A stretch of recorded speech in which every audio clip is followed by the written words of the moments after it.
After the somber funeral for my father, a prominent shareholder, my brother-in-law caught us off guard by raising the delicate topic of inheritance. The focus shifted to stocks and a substantial $5 million bequest, confidently asserting that my wife, the eldest daughter, and my sister was set to inherit this windfall. The revelation initially filled her with joy at the prospect of a significant inheritance. However, their excitement was short-lived when the family lawyer delivered the disheartening news that my brother-in-law had no legitimate claim to the inheritance. I, Greg Johnson, a 42-year-old office worker, reflected on my father's vibrant life, despite his age of 78. He remained full of vitality, actively engaged in his work. My older sister, a perpetual source of trouble, led a carefree life, causing continuous worry for our parents. In her middle age, she introduced Aaron Corner, a man she intended to marry. Despite his youth and handsomeness, I couldn't warm up to him due to his demeanor.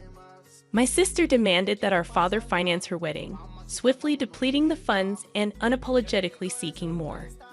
A year after her marriage, tragedy struck. Our father collapsed while playing golf and passed away a few days later.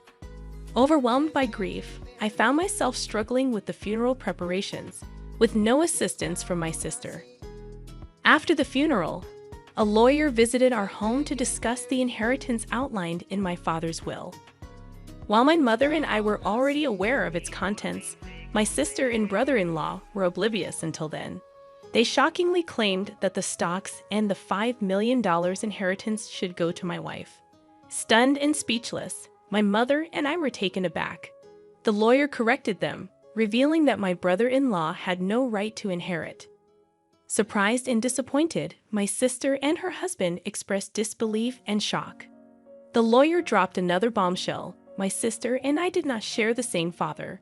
This revelation left my sister furious, demanding an explanation from our mother, who wore an indescribable expression. The long-held family secret had finally come to light, leaving my sister shaken and seeking answers. "I'm sorry," our mother managed to say amidst the shaking emotions. "You are the child of my previous husband." Since childhood, my sister had teased me, claiming that Dad loved her more. Now faced with the truth, she seemed unable to accept it. However, she quickly shifted her stance, suggesting that if she was adopted, she would still have inheritance rights.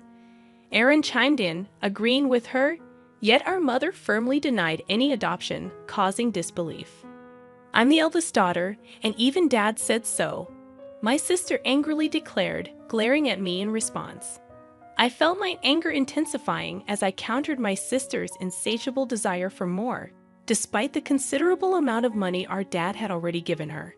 My brother-in-law chimed in, supporting her claim and stating that it's natural to spend money on one's daughter. However, the lawyer intervened, drawing attention to the questionable spending, including debt repayment, and suggested reviewing the will. My sister panicked, claiming ignorance about any will.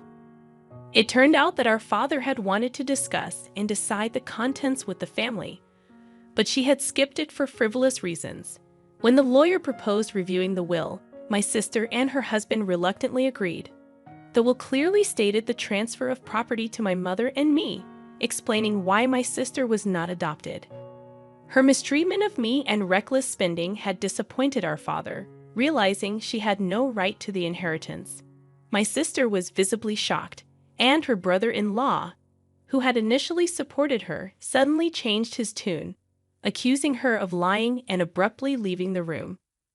In her anger, my sister blamed our mother for not asking to have her adopted, claiming it was unfair that only Mom received the inheritance. Frustrated, she cried and screamed, expressing her disappointment. Despite my sister's outrageous behavior, the lawyer remained calm, explaining that as the biological son, I had the right to receive it all. Before things escalated further, he warned that the police might need to be involved if the situation continued. My sister appeared startled by the mention of the police, given her history of repeated theft. As my mother spoke tearfully to her, she clicked her tongue and left the room. Half a year passed, and the inheritance proceedings were completed without issue. Despite some grumbling from my sister and brother-in-law, they couldn't stand against the lawyer's efficiency. My mother gave my sister a small amount of money, but I had no intention of interfering. The frustrating part for our family was that the two had disappeared. Their blatant greed was so evident that even our relatives were lost for words. One day, my wife suggested that my mother, daughter, and I go out to eat. Since my father's passing, our mother had been down, but she showed smiles when with her granddaughter. I suggested to my mother, "Why don't you live with us?" But you know, Rook still comes home occasionally. Sis only comes around to beg for money, doesn't she? How long does she plan to keep this up? The reason my mom defends my sister is that she is her blood-related child, and there might be concern that if we visit our family home, my sister might cause trouble again. Understanding that, I told her to take her time thinking about it and then drove my mom to our family home. Upon arrival, we encountered something unexpected. The lights were on in our supposedly empty home. It wasn't the time for the helper to come, so we were puzzled. I parked the car, suggesting, "Let's go up and have some coffee with Mother." We got out of the car and headed to the entrance, but the moment we approached the door, a car came rushing in. "Mom, watch out." Hearing my daughter ahead of me, I shielded my wife with my body. The car just grazed me, and I managed to dodge it, but I collided with a nearby flower bed, injuring myself badly. The car stopped after hitting the garage door. "Are you okay, Dad?" My wife and daughter rushed over, supporting me. Mother was trembling in shock at the sudden event. Understandably, from that moment on, a day of turmoil began. I was taken to the hospital by ambulance and had to be hospitalized briefly. Later, I heard that Aaron Warner, my brother-in-law, was driving the car. According to the police, he explained that he mistook the accelerator for the brake. However, I had my doubts about that story. Amidst all of this, my sister and mother visited me in the hospital. Mother left briefly to arrange flowers, and during that time, my sister coldly looked at me and said, "You're only tough and bodied, huh?" With a slightly disappointed tone, I couldn't help but give her a smile. If I had died in the accident, Mom would inherit everything, right? "Messed up your plan," I said a bit sarcastically, and my sister looked uneasy. "You planned this, didn't you?" When I asked, my sister looked away, and I added, "But I won't be accepting Mom's share, so it won't work out for you." My sister looked surprised at this. She probably thought I would naturally accept it. I have a wife and kids, so I passed the inheritance to them. It's not strange for the head of the family to think that way. Even so, I've made a will early, like Dad did. My sister was taken aback at this. "What?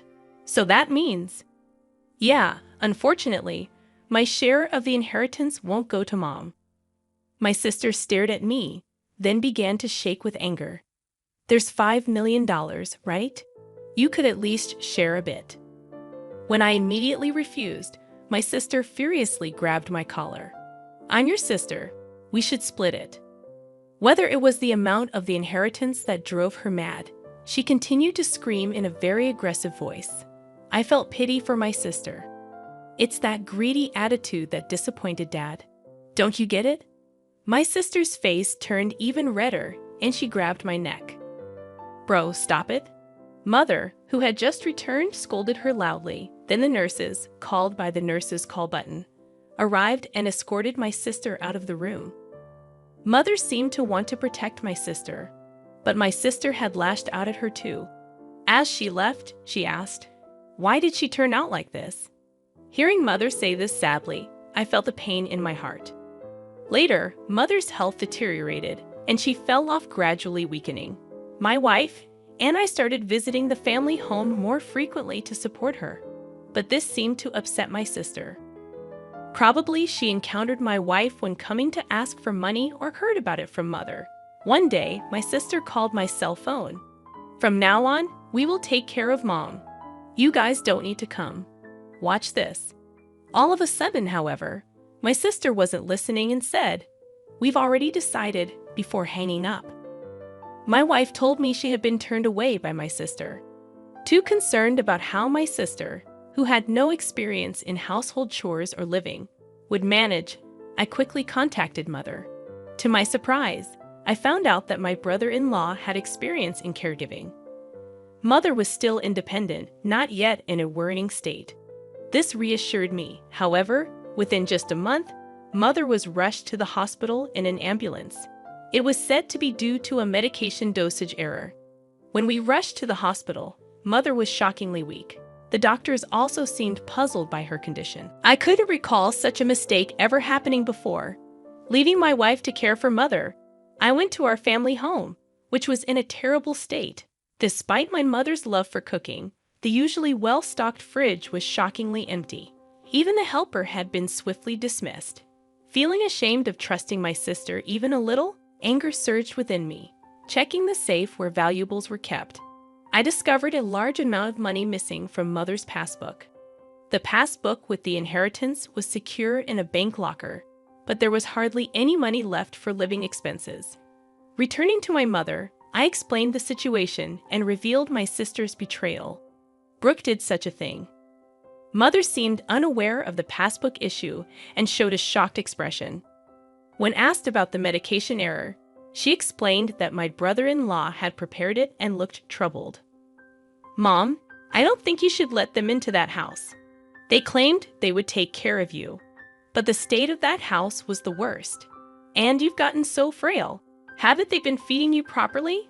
Speaking with concern, I hung her head. "Mom, let's live together. I'll build a new house, and we can live there together." Moved by my suggestion, Mother shed tears. However, her condition continued to worsen. Despite the doctor's best efforts, they, along with my sister, seemed to weigh heavily on her. Ultimately, Mother passed away without recovering. When I went to the family home for the funeral, all the valuable items had disappeared.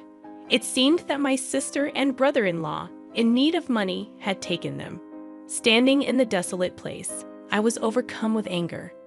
I had to find a way to make my sister take responsibility for Mother's sake and as atonement for what she had done. I resolved to do something. The day after Mother's funeral, my sister and I met at the lawyer's office to discuss the inheritance. "Condolences, but as her daughter, I'm entitled to Mother's inheritance," my sister said with a sense of superiority that made me laugh involuntarily. She seemed to be under some misconception. "Let's open the will then." As the lawyer revealed the contents of the will, my sister turned pale. "You're joking. Why, bro? You are not entitled to any of the inheritance. This is in accordance with Dad's wishes." My brother-in-law started to get angry, but the lawyer had nothing else to say except repeat the same thing. "This must be a mistake. Bro is her child, isn't she?" My brother-in-law suddenly became furious, throwing things off the table. "Are you trying to trick us? We won't let you get away with this. Give us the inheritance now." "Aaron, you planned to kill Mother, didn't you?" When I asked, my brother-in-law glared at me unpleasantly. "Oh, I wouldn't do such a thing." "Then why did the medication error occur?" My brother-in-law appeared annoyed. "I don't know anything about that. It's impossible that I can't inherit. You must have done something." My sister was getting more agitated. "Now I'm even behind on my condo payments." I was shocked. She hadn't rushed to Mother's side after hearing of her death because she was busy with such matters, hoping for the inheritance. "Really, there's nothing left." My sister pressed the lawyer. "That seems to be the case. Let me explain in detail."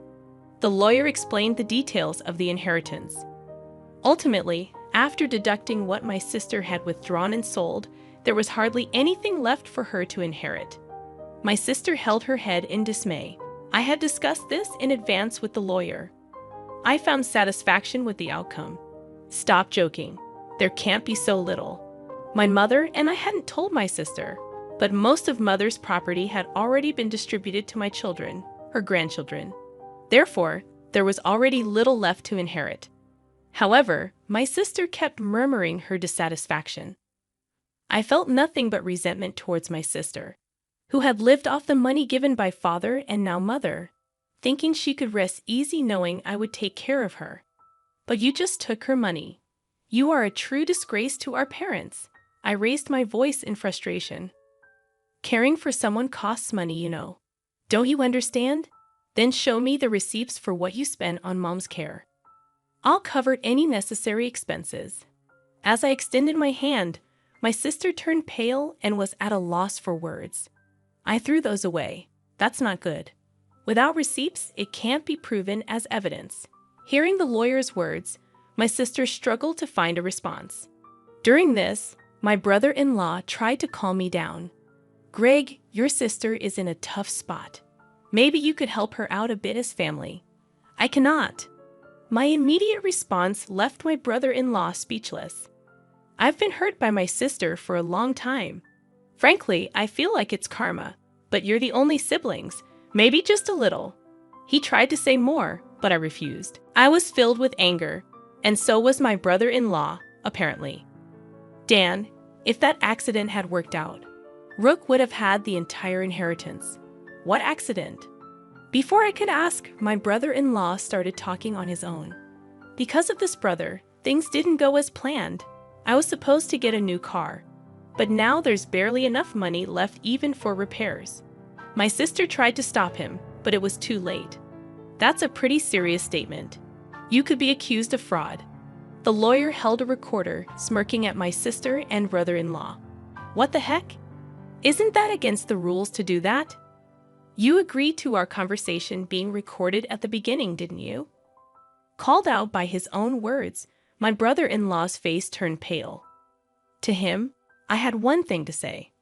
Aaron, I will be pressing charges about that accident. Don't joke. Where's the evidence? The evidence has just been provided by you. My sister, crying, began to hit my brother-in-law. You idiot! It's all your fault. Why did you say that? Later, my brother-in-law faced legal consequences for his actions. Additionally, unresolved suspicions about his past emerged, requiring police involvement. For some time, my sister, as an accomplice, was said to face lesser charges. However, struggling with her condo payments, she was turned away by relatives when she asked for money. In contrast, I chose to work earnestly and not rely on inheritance. Now, receiving stock dividends has become a small pleasure in my life. In the aftermath of the legal proceedings, the rift between my sister and me widened. The family bonds that were already strained became nearly non-existent. Despite her attempts to seek support from relatives, my sister faced a cold shoulder and her financial struggles continued.